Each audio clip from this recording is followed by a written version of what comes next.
Well now, y'all, let me tell you about a place called Cotton Valley back in 1850, out there in the heart of Texas. A plantation that stretched as far as the eye could see, white cotton fields glowing under that big old orange Texas sky. And there was Samuel Washington, a big man, about 140 pounds of pure survival. Skin dark as midnight, sweat pouring down his face under that scorching sun. Been picking cotton since he was just a young'un. And Lord, the weight he carried weren't just in his body.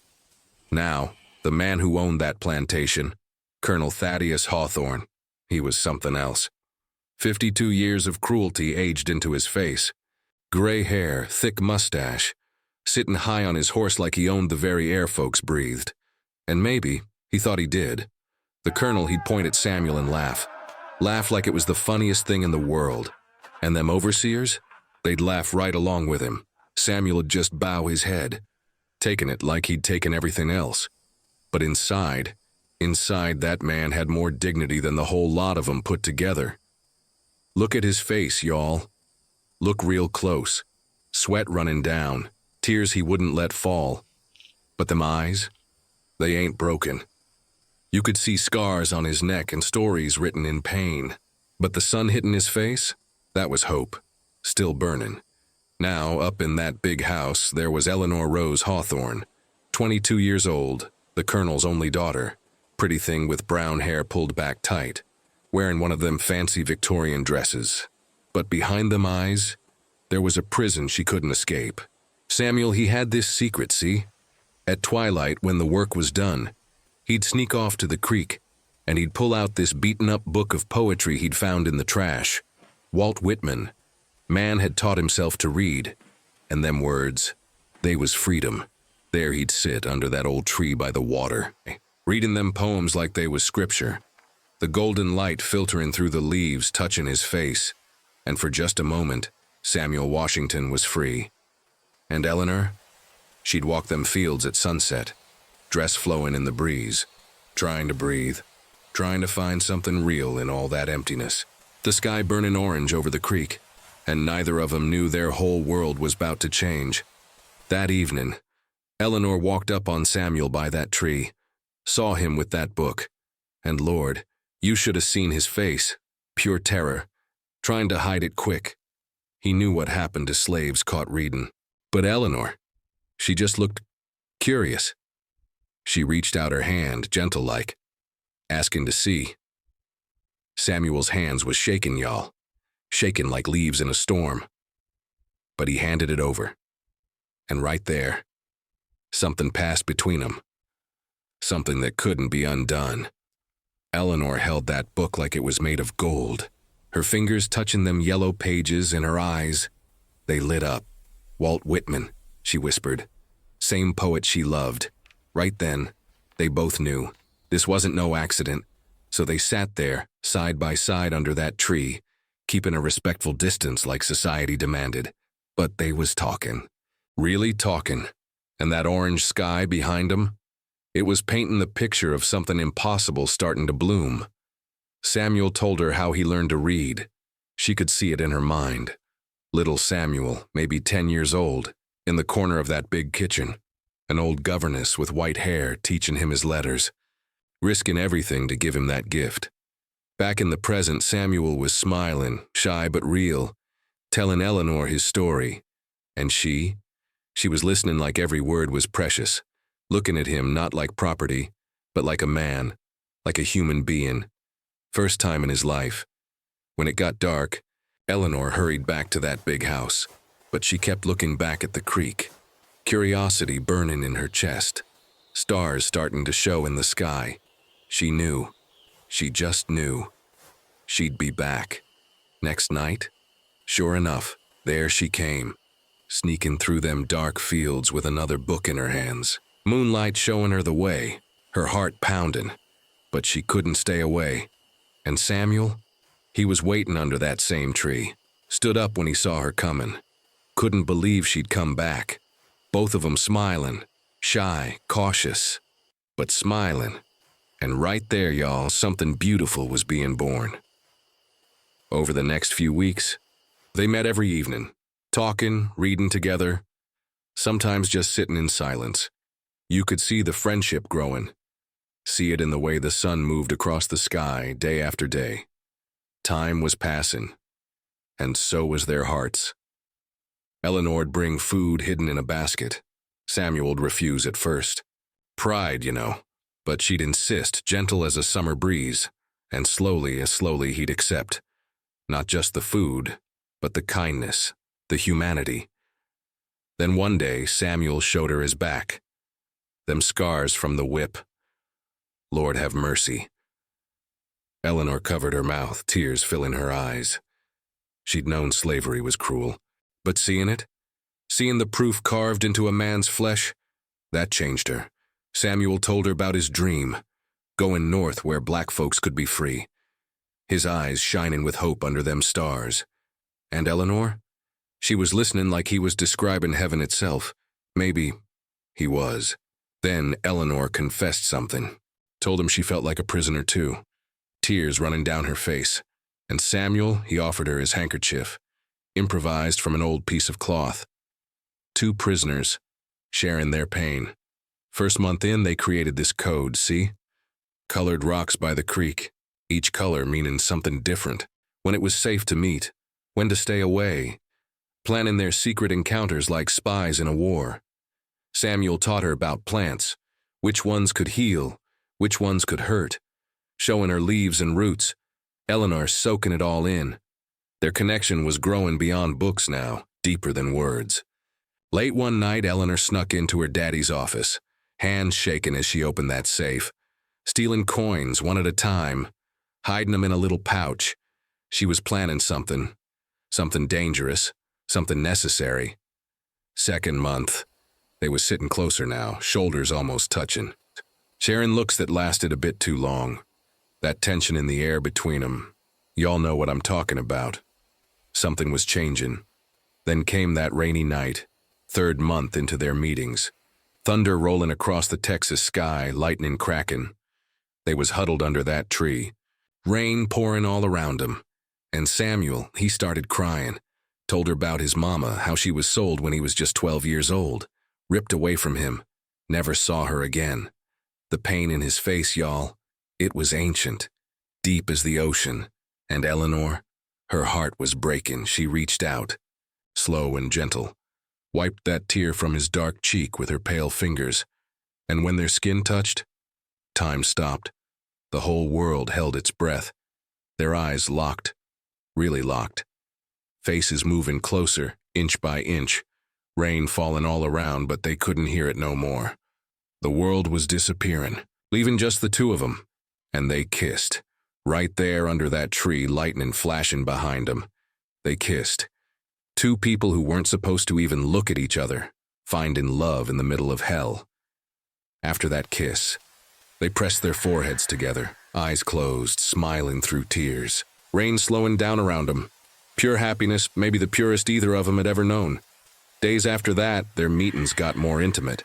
Holding hands, hugging, always respectful, always tender. Love growing despite the danger. Maybe because of the danger. Samuel taught her how to read the stars, how to navigate at night. Both of them lying on their backs, looking up at that big Texas sky, pointing out constellations, learning how to find their way north, to freedom. Eleanor showed him a map she'd drawn. Escape route to the north, planned out in secret. They was conspiring by lamplight, eating from the world, making promises they meant to keep. But y'all, there was someone watching. Jenkins, the overseer, about 35, mean as a snake. He'd always wanted Eleanor for himself. And when he saw her sneaking out that evening, jealousy lit up in his eyes like fire. He followed her, creeping through them trees, hiding behind trunks. His face twisted with rage and envy. Every step she took toward Samuel was like a knife in his gut. Jenkins watched from a distance, saw him talking by the barn, holding hands. His anger was boiling over, y'all, twisting his features into something ugly, something dangerous. Then he saw it. The kiss. Eleanor and Samuel kissing. Jenkins' fists clenched so tight his knuckles went white, jaw locked, hatred pouring out of every part of him. And right then, He knew exactly what he was going to do. Next morning, Jenkins marched up to that big house like a man on a mission, sun rising behind him. Satisfaction spread across his face, the kind of satisfaction that comes before destruction. He told the colonel everything, in that office, gesturing all dramatic-like. And the colonel, he shot up out of his chair so fast, face turning red, redder than I ever seen, fury. Absolute fury. Colonel Hawthorne threw his whiskey glass against the wall, shattering it to pieces, yelling so loud you could probably hear it in the next county. Veins bulging in his neck. His world, his perfect world, was crumbling. He marched out to them fields, Jenkins and other overseers following behind. Slaves saw him coming and scattered like birds. They knew. They always knew when something terrible was about to happen. They dragged Samuel out to the center of the plantation, made all the other slaves watch, forced him into a circle, faces full of terror, dark clouds rolling in overhead like even the sky knew this was wrong. Colonel Hawthorne pointed his finger at Samuel, screaming accusations. But Samuel, he stayed on his knees, but he didn't bow his head, wouldn't look away. That man kept his dignity, even facing death. Overseer started tying a noose, looping that rope round the big tree in the center, slaves watching in horror. This was it. This was how they made examples out of people who dared to love. Inside the house, Eleanor heard the screams, ran to the window, saw what was happening out there. Her hands flew to her mouth. Horror, pure horror in her eyes. She ran, down them stairs, through them fields, dress flying behind her, tripped, fell, got back up, tears streaming down her face, breathing hard, but she didn't stop, couldn't stop. Eleanor pushed through that circle of people, shoving overseers out of her way, hair all messed up, face desperate. She made it to Samuel and stood right in front of him. She threw her arms out wide, protecting him with her own body. And then she screamed it for everyone to hear. I love him. Shocked every single person standing there, even Samuel couldn't believe it. The colonel's face, Lord, y'all, absolute shock, betrayal. His mouth hanging open, eyes wide as saucers. His daughter, his own daughter, loving a slave. His world, it just ended. He grabbed Eleanor's arm, rough, violent, dragged her back toward the house. She was fighting, screaming, kicking. Samuel tried to get up, but they held him down, watching the woman he loved being taken away. That night, 3 old slaves came to Samuel, freed him from them chains in the darkness, fingers to their lips. Shh. The moon barely showing, just enough light to escape. They was saving his life.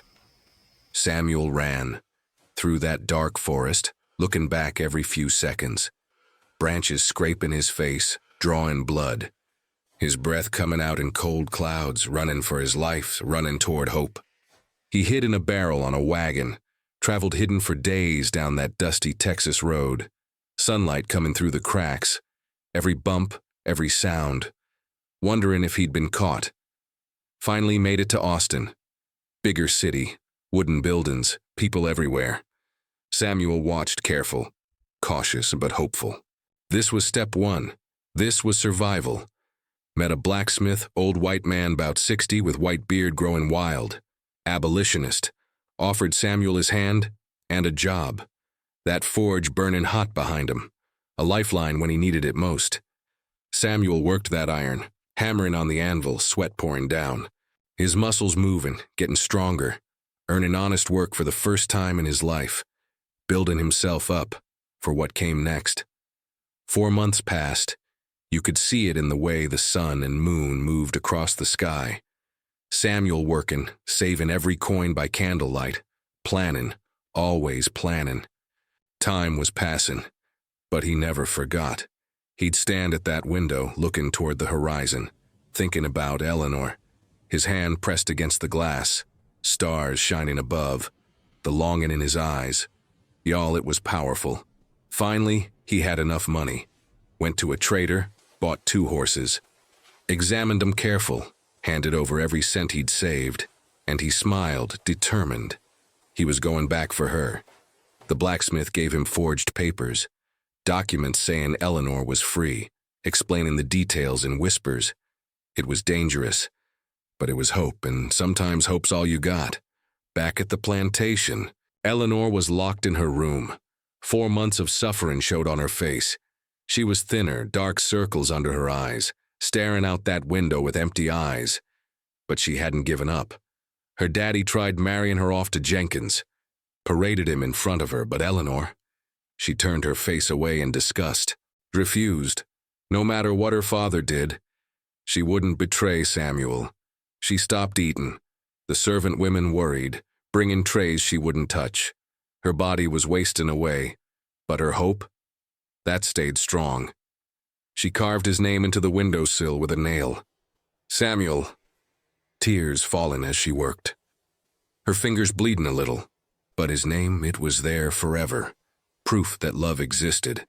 At night, she'd count them stars, remembering what Samuel taught her about navigation, hand reaching up to the sky, holding on to hope that he'd come back, believing.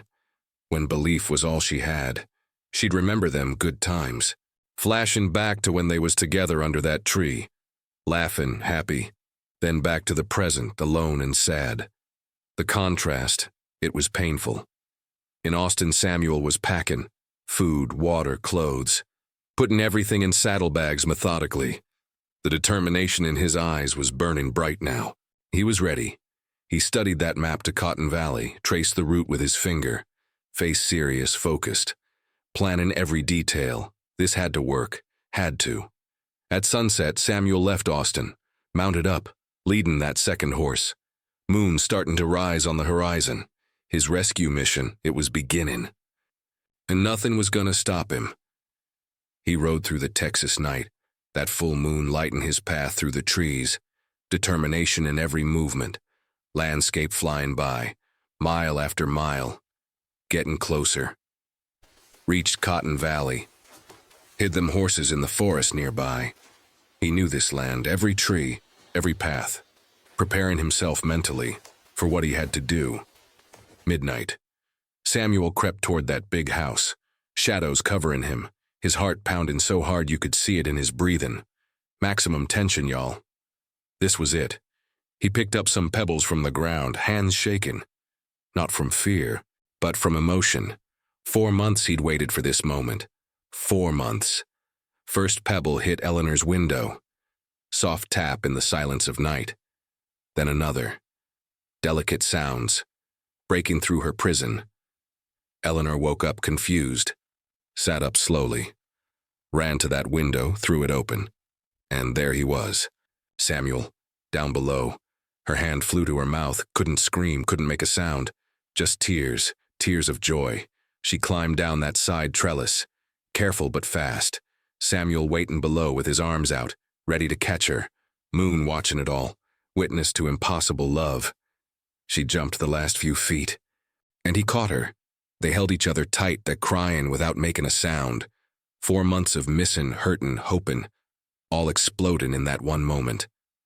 Samuel handed her the fake papers and simple dress, whispered the plan urgent-like. She changed quick, and they was ready. Ready to run. Ready to be free. They mounted them horses and rode, galloping under that moonlight, Eleanor's hair flying behind her. Fear and freedom mixed on their faces. They was running, together. Dawn broke. Colonel Hawthorne found that empty room, started smashing things, yelling silent screams of rage. Called his overseers immediately. The hunt he was on. Jenkins and the others mounted up quick, chasing hard, guns in hand, murder in their eyes. They was gonna make Samuel pay, if they caught him. Chase went through open country, getting closer, dangerously close. Samuel yelling encouragement to Eleanor. Keep going, don't stop. Horses at full speed, thunder of hooves everywhere. They made it to the forest. Thick trees slowing down them chasers, using nature as protection, breathing hard, hearts pounding. But they was winning. First day of running, they hid in a cave, held each other close. Horses resting, could hear the search in the distance. Tense silence, but together. Always together. Found a safe house. Old couple, abolitionists. Part of that secret network of freedom. Offered 'em food, water, shelter, generous kindness when they needed it most. Samuel and Eleanor used that creek, hiding their tracks in the water. All them survival techniques Samuel knew, putting them to use, and finally, they lost them hunters. Weeks later, they crossed into free territory, held each other and cried. Tears of relief, of victory. They was safe. Finally, safe. Arrived in Massachusetts. Northern city, different architecture. Light snow falling. New beginning stretching out in front of them. Hope, renewed. Got married in a small Methodist church. Simple ceremony, few abolitionist friends there. But their smiles, radiant, pure happiness, real happiness. Year later, while Samuel working as a carpenter, building furniture, Eleanor teaching black children in a school, both of them fulfilled, doing work that mattered. Eleanor was pregnant, belly showing, Samuel touching it gentle, both smiling with hope for the future, love growing, family growing.